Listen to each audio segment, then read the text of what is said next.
جفائے دہ خدایاں کشتے دہ کانا خراب، انقلاب ہے انقلاب. یہ اقبال کہتا ہوا مر گیا. سرمایہ دار نے مزدور کے رگوں سے سرخ خون کشید کر کے شراب بنائی ہے جسے وہ شام کو بیٹھ کر پیتا ہے، اور زمیندار اور جاگیردار وہ کسانوں کی جو محنت کا اور خون پسینے کی کمائیوں سے عیش کرتے. انقلاب انقلاب. لیکن وہ 52 برس ہو گئے انقلاب تو نہیں آئے. وہی نظام.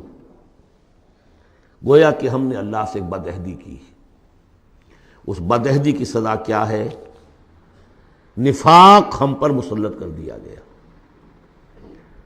سورہ توبہ کی 3 آیات منافقین کی ایک خاص قسم بیان فرمائی. وَمِنْهُمْ مَنْ عَاهَدَ اللَّهُ، جنہوں نے اللہ سے عہد کیا تھا لَئِنْ آتَانَا مِنْ فَضْلِهِ، اگر اللہ ہمیں فضل سے نواز دے گا، غنی کر دے گا، لَنَصَّدَّقَنَّ وَلَنَكُونَنَّ مِنَ الصَّالِحِينَ، خوب صدقہ خیرات کریں گے، بالکل نیک ہو جائیں گے. لیکن جب اللہ تعالیٰ نے انہیں نواز دیا تو کیا کیا؟ بخلوا بہ، پھر انہوں نے بخل سے کام لیا. وتولوا، پیٹھ موڑ لی. وہم موردون، اعراض کیا. نتیجہ کیا نکلا؟ فعاقبہم نفاقا فی قلوبہم، اللہ نے ان کے دلوں میں نفاق ڈال دیا. اور نفاق وہ بیماری ہے، قرآن میں کہا گیا ہے ان المنافقین فی الدرک الاسفل من النار، جہنم کے سب سے نچلے طبقے میں. وہی جو اشد العذاب، یوم القیامت یردون الی اشد العذاب. اگر پورے دین پر کاربند نہیں ہوگے تو قیامت کے دن شدید ترین عذاب میں جھونکے جاؤ گے. ان المنافقین فی الدرک الاسفل من النار.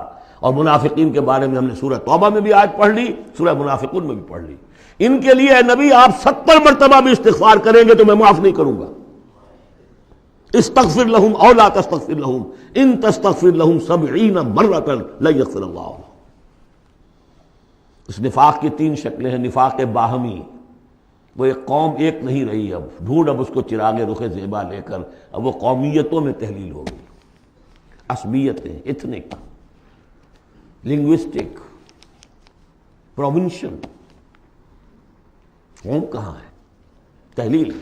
نفاق باہمی، ایک نفاق کردار جو حضور نے فرمایا کہ 3 نشانیاں ہیں منافق کی، اگر تینوں چیزیں ہوں تو وہ کٹر منافق ہے، خواہ نماز پڑھتا ہو، روزہ رکھتا ہو اور اپنے آپ کو مسلمان سمجھتا ہو.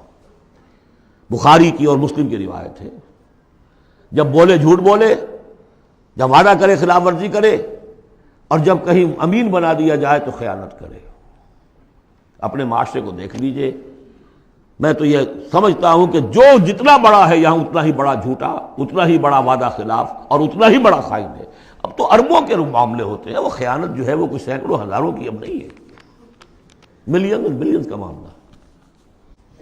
مذہبی دہشت گردی کبھی سنی تھی اس نوعیت کی؟ کون کر رہے ہیں؟ چاہے وہ اعلی کار ہو باہر کے، ہیں تو یہاں کے، باہر والا آدمی کوئی آ کے نہیں کر رہا ہے تو یہاں کے اعلی کار بن گئے ہوں گے. وہ را کے ہوں، وہ موساد کے ہوں، کوئی بھی ہوں. لیکن یہ کہ اگر یہ مذہبی یہ تلخی نہ ہو تو یہ کور کیسے مل جائے انہیں؟ اس کے لیے آپ نوٹ کیجئے سورہ انعام کی آیت نمبر 65. اللہ نے اپنے 3 قسم کے عذاب گنوائے، جن میں بدترین عذاب یہ ہے. هو القادر، کہہ دیجئے اے نبی اللہ اس پر قادر ہے. ان یبعث علیکم عذابا من فوقکم، کوئی عذاب تمہارے سروں کے اوپر سے بھیج دے، او من تحت ارجلکم، تمہارے قدموں کے نیچے سے زمین پھٹ جائے، زلزلہ آ جائے. او یلبسکم شیعا، یا تمہیں گروہوں میں تقسیم کر دے. ویذیق بعضکم بعض بعض، ایک دوسرے کی طاقت کا مزہ چکھو. یہ 3rd type of punishment, divine punishment, جس کا ہم اس وقت شکار ہیں. 4تھے درجے میں معاشی اعتبار سے ملک تباہ ہو چکا ہے، دیوانہ ہو چکا ہے ملک. ادھر سے پھر ایک لہر بھی شروع ہو چکی ہے جس کی خبر دی تھی. دجال جو ہے 1 سال چند مہینے کا معاملہ ہے کہ جس میں وہ پوری دنیا میں پھر جائے گا اور رزق کے خزانوں پر اتنا قبضہ ہو جائے گا اس کا کہ جو کفر کرے گا اس کو دے گا، باقی کسی کو نہیں دے گا. اور اگر رشیا میں ہو سکتا تھا کہ ڈبل روٹی نہیں رہی تھی، وہ جو فضاؤں میں جو سب سے پہلے گیا ملک، خلاؤں میں گیا، وہاں ڈبل روٹی نہیں ملتی تھی. وہاں بوڑھی عورت کا فوٹو میں نے دیکھا تھا، شدید ترین سردی میں اپنا پل اوور دے رہی ہے ایک مچھلی لینے کی. یہ حال ہوا اس ملک کا. ہمارا جو حال ہوگا اس کو اچھی طرح سمجھ لیجئے. یہ جو سورہ سبا کی آیت میں نے سنائی تھی، لقد کان لسبأ فی مسکنہم آیہ، سبا قوم سبا میں بھی اللہ نے فرمایا ان کے وطن میں ہم نے ایک نشانی رکھی تھی، جنتان عن یمین و شمال، دو جنتیں دی تھی ہم نے. پاکستان بھی دو جنتوں پر مشتمل تھا، مشرقی پاکستان، مغربی پاکستان. کلوا من رزق ربکم واشکروا لہ بلدۃ طیبۃ ورب غفور. کھاؤ اللہ کے رزق میں سے. کتنی خوشحالی تھی پاکستان بننے کے بعد. ہندوستان جیسی کوئی شخص داخل ہوتا تھا پاکستان سے، وہ کہتا تھا کہ ہم کسی بڑے ترقی یافتہ ملک سے اور بڑے کسی دقیانوسی ملک میں داخل ہو گئے، اور وہاں سے جو آتا تھا وہ سمجھتا تھا کہ ہم کسی ویسٹرن ملک میں آ گئے. کتنی خوشحالی تھی. کلوا من رزق ربکم بلدۃ طیبۃ ورب غفور. فاعرضوا، جب اعراض کیا تو پھر کیا ہوا؟ پھر جو عذاب ہم نے بھیجا ہے، ہم نے ان کے دونوں باغوں کی جگہ پر بس کو ان کے لیے دو جنگل پیدا باقی رہ گئے، جن میں کوئی پیلو، کوئی اور ڈیلے، کوئی کسیلی سے کچھ چیزیں پیدا ہو گئی، زیادہ سے زیادہ بیر. اللہ اللہ خیر صلی اللہ. ذالک جزیناہم بما کفروا، جو انہوں نے ناشکری کی تھی اس کا ہم نے بدلہ انہیں دیا. وہل نجازی الا الکفور، اور ایسا بدلہ ہم دیتے انہی کو ہیں جو انتہائی ناشکر ہیں. یہ تو میں نے آپ کو بتایا ہے قرآن اور سنت کے مختلف حوالوں سے کہ اس وقت پاکستان کی خصوصی حیثیت کیا ہے. تیسری بات یہ کہ بھارتی مسلمانوں نے پاکستان بنانے کے لیے گویا کہ ایک طرح سے اپنا فرض کفایہ ادا کیا تھا. انہیں معلوم تھا کہ یہاں تو پاکستان نہیں بنے گا. انہوں نے کس لیے حصہ لیا؟ کہ وہ اسلام کا بول بالا کرنے کے لیے، یا کم سے کم امت کا اکثر حصہ 2/3 تو بچ جائے اس سارے دباؤ سے کہ جو آ رہا تھا. تو اس حوالے سے ان کا بھی تو ذمہ داری کا بوجھ پھر ہمارے کندھوں پر ہے. وہ جو جھیل رہے ہیں آج، معاشی طور پر وہ پست ہیں، ملازمتیں انہیں نہیں ملتی ہیں، تعلیم گاہوں میں ان کو داخلے نہیں ملتے ہیں، ان کی زبان ختم کر دی گئی ہے. اب ہندی زبان میں ظاہر بات ہے کہ اب تو پھر بھی وہ ایک نسل، لیکن 2 نسلیں تو بیت گئیں کہ جو اس تعلیم کی، اس زبان کی وجہ سے وہ پیچھے رہ گئی. یہ سب کچھ ہوا، کیوں جھیلا انہوں نے؟ یہ جو ہم پہ گزری سو گزری مگر شب ہجراں، ہمارے اشک تیری عاقبت سوار چلے.